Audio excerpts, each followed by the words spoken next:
Chào mừng các bạn quay lại với kênh Hùng Anh DIY các bạn.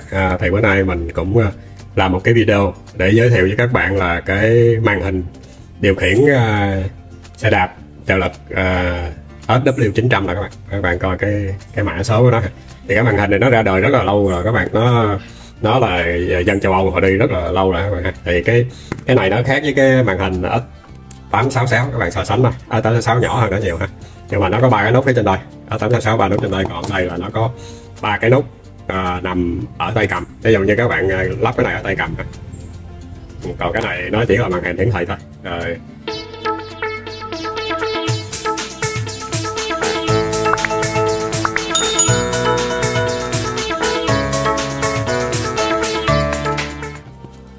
Dây nguồn, 3 dây pha động cơ, 3 dây lớn á.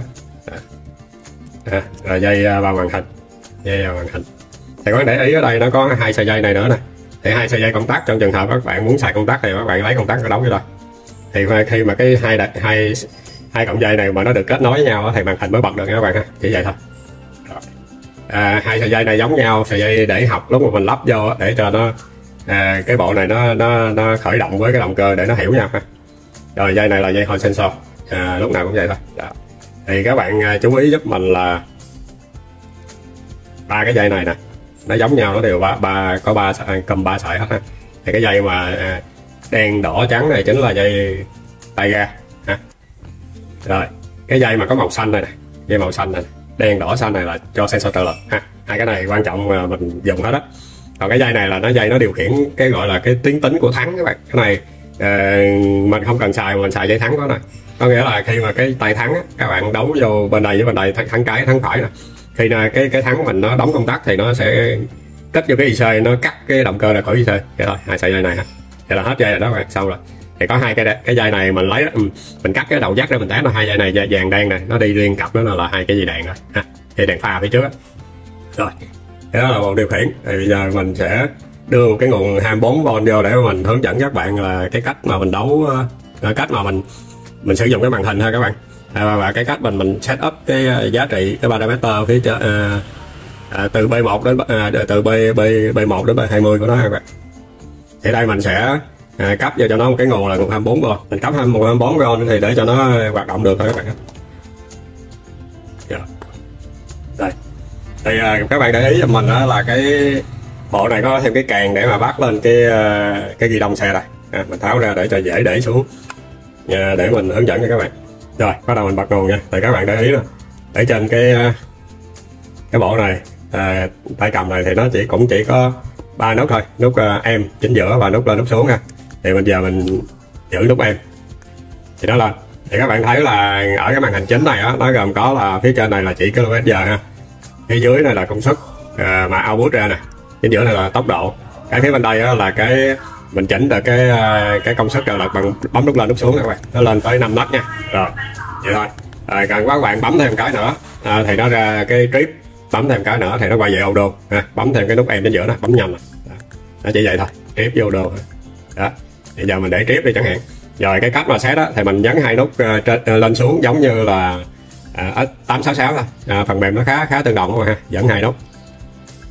Thì cái mà nó vô B1 và các bạn thấy không, B1 thì các bạn nhấn nút lên nút xuống các bạn điều chỉnh được nè. Thì cái này là điều chỉnh cái độ sáng của màn hình là B1 ha.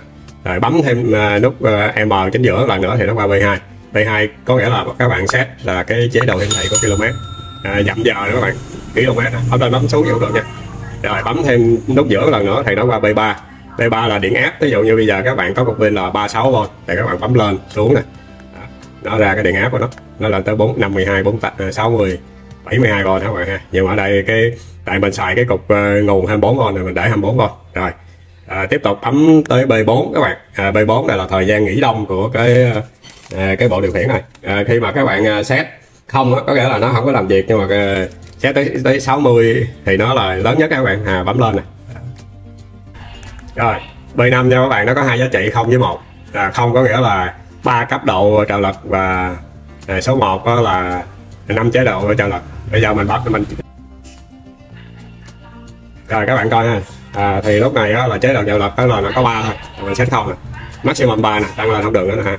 Nhưng mà khi mà mình vào mình set B5 là 1, thì chế độ trợ lực là 5 nha các bạn. Rồi mình thoát ra nè các bạn coi, thoát ra ha. Rồi chế độ trợ lực mình tăng lên nè, tăng lên tới 5 đó, 5 số 5 đây các bạn ha. Rồi bây giờ qua B6 đây. Rồi B6 là gì các bạn? B6 là cái đường kính của bánh xe. Ở đây là nó 20 inch ha. Ví dụ như xe các bạn 21 inch thì các bạn tăng lên B6 đó, 20 inch 21 inch. Rồi các bạn đi tiếp là B7. B7 là cái số lượng 500 ở trong cái động cơ của mình. Thì các bạn phải coi cao lốc lốc thì thông thường là 80, hiện giờ là 80. Mình để 80 ví dụ vậy đó, tăng lên tăng giảm nè. Rồi B8 km dài các bạn. Nó giới hạn cây số là từ bao nhiêu đó. Ví dụ như các bạn cho em nít chạy thì các bạn không cho nó chạy quá 40 thì các bạn set 40 ha. Mình set 60 chứ không cho chạy quá 60 đó. Rồi tiếp tục B9 này á, là một cái giá trị mà mình nghĩ các bạn không nên chỉnh nó để số 0. Nó là cái giá trị mà khởi động ở mức công suất 0 hay là 1 ha. Thì các bạn nên để số 0 và giống vậy như mình ha. Rồi B10 đây là hay sử dụng rồi các bạn. B10 này á, là số 2 này á, là mình xài vừa chế độ trợ lực mà vừa chế độ tay ga. Số 0 là chỉ có xài xe so trợ lực, và số 1 là chỉ xài tay ga. Rồi B11 B11 này á, là cái giá trị nó gọi là cái giá trị sensitive của cái đầu ra, thì nó cho giá trị từ 1 đến 24. Cái này các bạn thấy là khi các bạn chỉnh thì có cái độ dọc của cái xe nó cũng khác ha. B11 thì các bạn nên để đúng cái giá trị đúng của nó, là nó để 5 mốt. Rồi B12 là cũng vậy luôn, là cái độ dọc của động cơ. Các bạn thử nghiệm, các bạn chạy các bạn sẽ thấy ha. Thì nó có giá trị 5 là maximum, 5 là maximum bằng ha. 12 nè, B12 đó. Rồi mình qua B13 là cái sensor trợ lực dùng mấy mắt, ví dụ 8 mắt hay là 5 mắt gì đó. Nó có 8 mắt, 5 mắt, 12 mắt, ví dụ chỉnh đây 5 mắt ha. Rồi B14 này quan trọng là các bạn, là cái dòng điện. Cái dòng điện cho phép cao nhất khi mà boost vô động cơ, thì các bạn chạy mà các bạn muốn nó ít giọt á, hoặc là đỡ tốn pin đó, thì các bạn giảm xuống. Cái lúc đầu các bạn mua về thì để tới 20 các bạn đó. Thì mình đề nghị các bạn để từ 15 trở xuống thôi. Rồi 15 á, là cái điện áp mà nó báo hết pin. Ví dụ như trên đây các bạn có 3 cục pin, 4 cục vậy đó. Thì khi mà các bạn giảm cái giá trị đó xuống thì có khi nó hết pin, cái pin đó nó lóc rồi mà nó vẫn chạy cái bộ điều khiển nó chưa có lóc cái cục pin ha. Thì này là cái giá trị điện áp thấp nhất mà nó cho phép. Rồi B16 này là cũng khá quan trọng, là cái reset auto các bạn. Ví dụ như các bạn chạy cái xe này 5.000 cây số rồi, các bạn muốn xóa nó về không chẳng hạn, thì các bạn vô B16 các bạn vô B16 cho mình ha. Rồi các bạn lúc đó là cái giá trị auto nó sẽ có ở đây, tại vì cái màn hình này mới ha. Các bạn bấm nút lên 5 giây, bấm nút lên này nè 5 giây là nó sẽ xóa về không các bạn ha. Rồi B17 cái này quan trọng, nó có 2 giá trị thôi, 1 và 0. Thì giá trị 1 là cái gọi là cái nó gọi là cái function gọi là cruiser, có nghĩa là đi đường dài mà mình không muốn tăng giảm cái tốc độ, nó giữ cái ga đó hoài.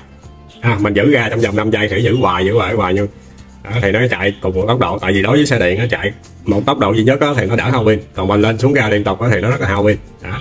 Thì mình đề nghị là để không, các bạn chạy trong thành phố mà để một nguy hiểm lắm.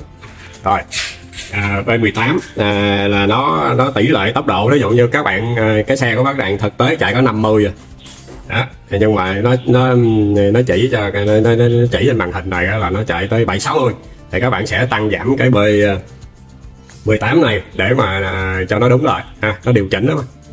B18 thì tới đây mình cũng xin kết thúc. Và cái màn hình này là một cái màn hình gọi là cũng khá xịn sò. Thì giá nó sẽ mắc hơn cái này thằng này 200-300 vậy đó. Thì các bạn lên Lazada sẽ thấy. Thì tới đây cũng xin hết rồi, xin cảm ơn các bạn.